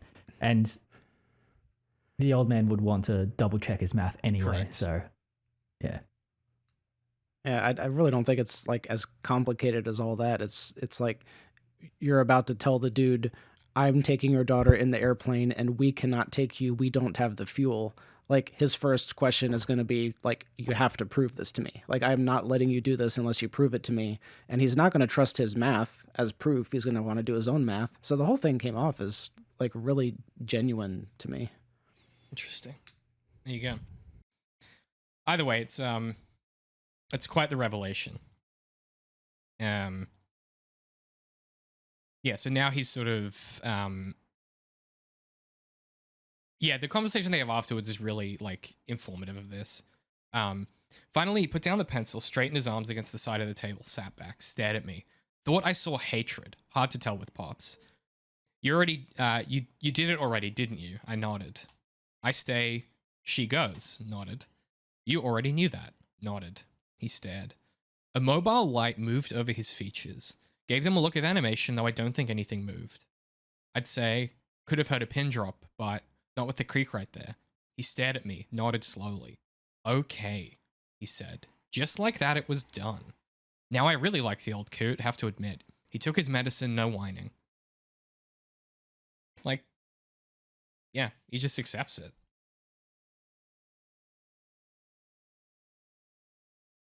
That's kind of everything we read for today. So then, yeah, they make the plan. He's gonna fly off, and then they'll pick him up at daybreak when he catches up, and that's the plan. I mean, like, one weird bit about it is they're still heading for an airfield that could be a ghost town, and they should be heading for like somewhere where they know they have water and is survivable, you know? They're heading back to Bangley though, aren't they? No, they're still they can't get back to Bangley. Yeah, but I swear there was like something about Hig thinking like, oh, maybe he assumed that they wanted him to bring them back to Bangley, but I don't know. No, the old man Do you remember, explicitly David? tells what was him. The plan? The old man explicitly tells him, "Take us back to your farm, like with your airstrip farm." Yeah. But yeah, like they're gonna have to stop to refuel. So it's kind of, to James' point, it's kind of a dumb plan in that what they're doing is they're flying out to a road so he can land, so the old man can catch up with them to get in the plane, so they can take the plane to where they know fuel is, so they can refuel the plane, so they can then fly to Bangley. Oh yeah, okay. So the more efficient thing. I think that destination that destination airport is the only one that they know of that they could land at that would have fuel, maybe, to get back to Bangley. Yeah, the old man seems pretty convinced it has fuel, but there's no real reason for us to think that. So it's just complicated enough that it's like, this probably is a bit of a gamble. And Hig goes on about how like there's only one specific kind of fuel that's still potent enough to use. Yeah. But you can synthesize it apparently with just regular fuel and some other chemical. So well, that's been foreshadowed a bunch, so that wasn't dropped out of nowhere. Yeah. Well, yeah, as we know from oh my god, is it Station 11? Is that the first book where we encounter, or the first reading where we encountered like the fuel goes off? It's come up in a few places. Yeah, think so. I think. I don't remember. Three guys try and remember a thing. The podcast. Yeah, it's the look, I just want to reiterate, like, this is such a great read. Everything after they make peace and he's on the farm, I think it's just so lovely and reflective. And yeah, we don't necessarily get him and Ceima getting together or anything, which I think is smart. Everyone's just friends for now. Yeah, well, that's sort of what I was like talking about with the nuance and like the neurotic male subjectivity. Like, he like it just outwardly seems like he's been like a real creep, but like as time goes on, like he just like those end up being nothing more than intrusive thoughts, and he's just like a normal person around these people, and like, and why wouldn't he be? Like, there's no reason why we would think he would just suddenly become a very different person, at the prospect of like getting involved with a woman. Like he just ends up being a very normal person about it, and like, yeah, that tracks. Yeah, it comes back to the conversation we had at the start around like, producing like the male subjectivity as opposed to like the male gaze, right? Like, yeah, he's just a normal guy. Like he doesn't suddenly become someone different. Yeah, but like it's interesting because it is really male gazy at the start. Like he is like taking note of like her physical features and like really like, sort of like, almost leering at her at some points, and like, yeah, just thinking salacious thoughts. But it happens like once or a couple times, and like that's it. Yeah, but I guess it never crosses never crosses a line for me. You know what I mean? Like it's still kind of wholesome-ish. It never becomes lascivious. Yeah.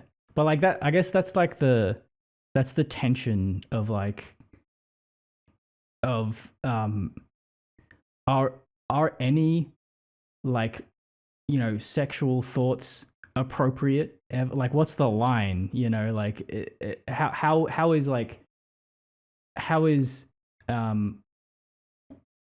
what is the appropriate line for like sort of like heterosexual male curiosity?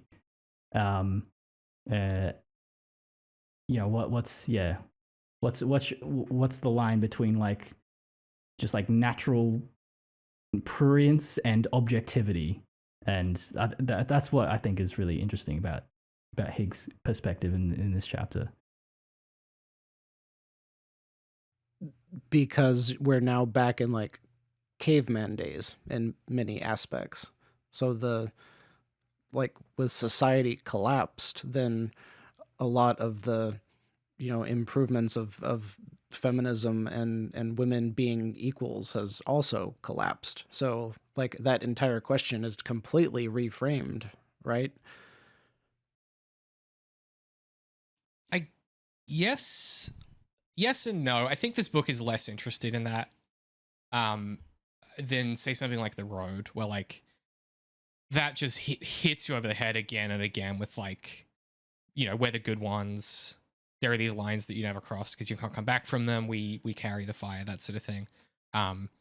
This makes the natural assumption that everyone doesn't just immediately become like the worst fucking person just because society goes away, right? Like, I think there's there's a cynicism that McCarthy has that I think Heller doesn't give into. Where, yeah, to your point, JM, when asked the question, what in the total summation, what do you think people will become if society goes away? The answer is most people would kind of try and be normal and good if they where they can, because people are mostly normal and good, right? And society provides like functions of social exclusion to categorize people into epistemic frameworks, but just because the infrastructure around an epistemic framework goes away, it doesn't mean the framework necessarily has to. So if we look at the people that we have seen so far in this book, and we've got the two quote unquote good guys living on the airfield. We've got like all of the Mennonites in their area, and then everyone else is a murderer. Everyone else is coming with guns drawn onto their base, looking for them to kill them. That's not right. Everyone else Bangley has decided needs to die. I think there's a difference. Well, okay, I will. Yes, the people that he kills from like 2 miles away, yes, but the ones who make it all the way to their house and they're gathered like around the porch light with guns drawn, trying to figure out how to break into the house, like definitively bad guys, you know? Even the woman who's chasing him with a knife that Bangley, you know, shoots from a distance. Again, literally a bad guy who is trying to kill him. So we have an example, and then the four guys in the Coke truck. Like, you've got so many, and then 5+ guys who attack and get mortared. So you've got way more people who have regressed to the evil side than you have that are still good in this post-apocalypse. But I'd argue that that's skewed data, because these are people wandering and coming onto their base like with the intent of, you know, marauding. Whereas the first time he sees people that are just minding their own business is when, you know, it's because they're just staying put on their land, minding their own business. Like, who knows how many people like that there are compared to people. If your intent is to find other people to take their shit and kill them, that's the kind of people you would encounter if you're dug into a spot, you know? Yeah. I mean, like, your argument is pretty, like, could, you know, I could follow it, Jam. I think the other thing I would say, though, is like, well, but Heller chooses to write the book from someone's perspective, and that perspective he chooses is a guy who fundamentally remains normal and like a pretty good guy. And he chooses that for a reason, because I think Heller thinks that's probably what most people would be like. Otherwise, why would you have the book like framed and so deeply in this guy's subjectivity in this way? Well, it's the same as The Road, though. In The Road, they consider themselves good guys, but they are literally the only good guys. Everyone else has fallen. That is true, but I'd argue that's more to do with just like making a unique atmosphere for that particular novel. Like that basically, like in hell, you know, like the road is that is purgatory. Yeah, they got those guys cosplaying as Spartans. They got catamites. It's fucked up over there, man. Yeah. It's like an actual nightmare, you know. One thing I wanted to point out that's along these lines is when he drops that first grenade and makes them surrender, Pops almost kills the girl right there, because like they had an agreement that he was not going to let her be captured, and he thought that this was happening. And later he like tells Hig, like, I had my finger on the trigger and I almost killed my daughter. So I completely missed that. There's some. That's dark. Yeah, that's true. That is pretty dark, and they don't dwell on that at all. So yeah, you're right. but then I end up in my like weird, like, thinking about the broader context of how long it's been since the end of the world affords you a lot more leniency with like dark behavior and dark thoughts that aren't necessarily counter to being good. Where it's like on a long enough time scale, yeah, you'd have this conversation of like, if we ever get captured, like, don't let me get captured because, that would be, could be a horrific situation. That becomes much more mundane and less, it's the Walking Dead, morality argument, which is like Rick in The Walking Dead, Rick starts off keeping everyone alive for the right reasons and killing people for the right reasons. And then slowly over time, the more he does it, the more he starts to realize, like, I might have become a little bit of a fascist. And then he has to kind of take a step back and reset. And that show does a lot of work to think through, like, yeah, where are the lines and how do those lines shift over time? And on a long enough time scale, how do bad things become no longer that bad, and how do good things become no longer good or no longer preferable or desirable? And I mean, like, that's the genre's functionally about these questions, right? And putting characters in situations where they have to develop answers to these questions.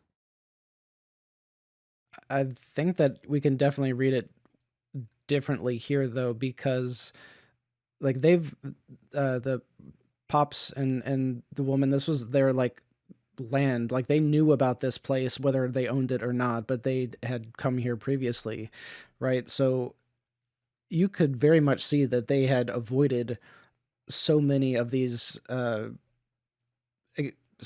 times when Hig was getting into these altercations with other people, because they're so well hidden here. So what I think we might actually be seeing is just leftover from when Pops served in the military, and when he fought in whatever war, that is what he is bringing back, and he's now applying it to the post-apocalypse, even though they have not actually seen the threats like Hig and Bangley have seen, because they're so hidden. He's like, this is what will happen if men find you, because this is what I have seen in war. Like, that reading makes a lot more sense to me. Yeah, I mean that. Yeah, if that makes sense, then I think that's serviceable. Yeah, I mean the other thing, just to, because we didn't really mention it the first time, but we do get Higgs alluding to the fact that he leaves his porch light on. You kind of already said it. He leaves his porch light on in the early days to lure travelers, and then Bangley shoots them. Like, that's a thing they do. So they have their moment early on where they do some pretty, like, that's kind of fucked up.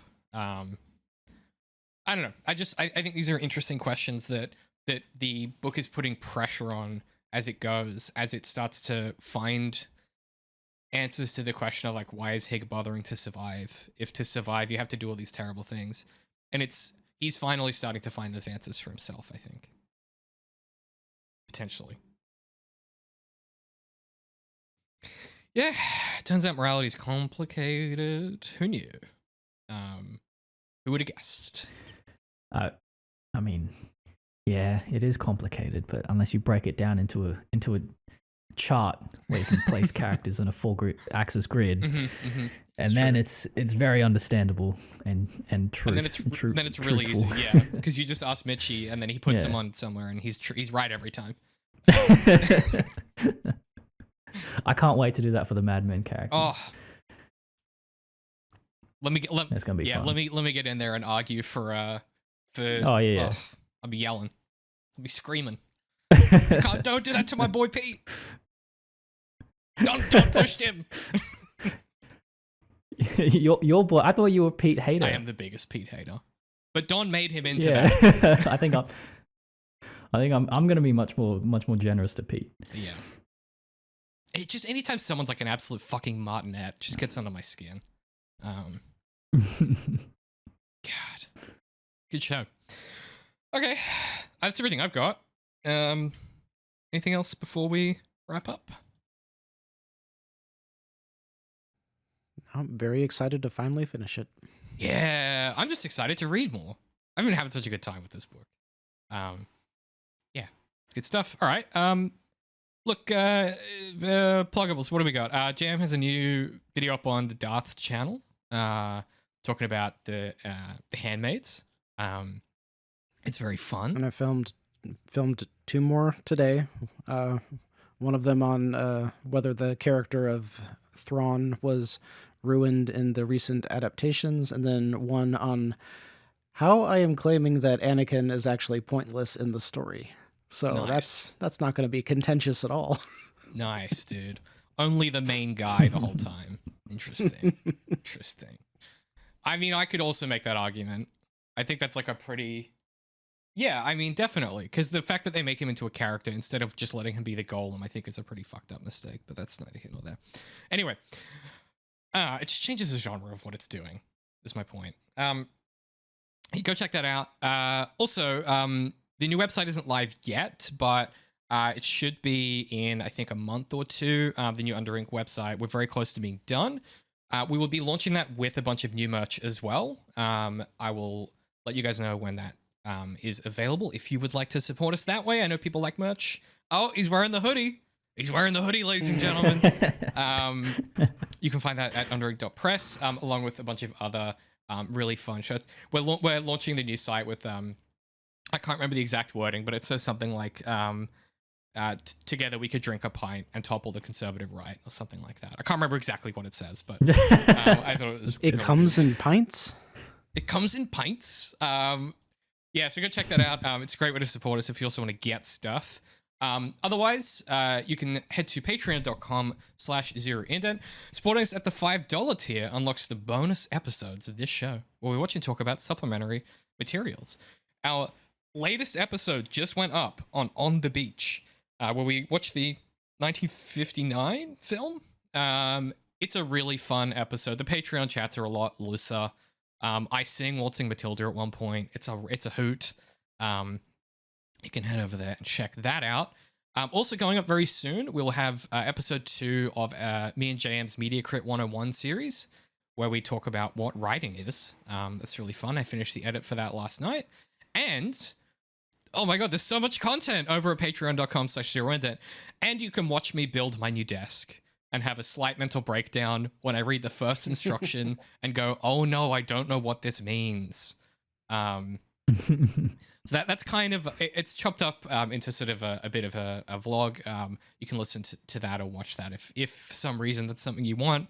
I talk a little bit about like Zero Indent and how I do stuff, but mostly it's just me desperately trying to figure out instructions while building a desk. So go check that out. If for some reason that's something you want to see, you can. I'm thinking I'll put that up for free. You'll still have to follow us on Patreon or become a member on YouTube, but I'm not going to put that up behind a paywall. That seems ridiculous. Any support you can give us helps us keep making thoughtful, independent genre studies. We appreciate all of our Patreon subscribers who help us continue to make the shows and articles that shape Zero Indent. And as always, it's just the end of the show. It's not the end of the world. Zero Indent is an independent publication dedicated to studying works of genre fiction, brought to you by our subscribers. Head to patreon.com/zeroindent to learn more and consider supporting us. Our theme song is The Swan by Alon Peretz. Our podcast cover art is by Crystal Hatay. Everything else is written, directed, and edited by me, DC McNeill. You can find our merch and books at underink.press and everything we do at zeroindent.com.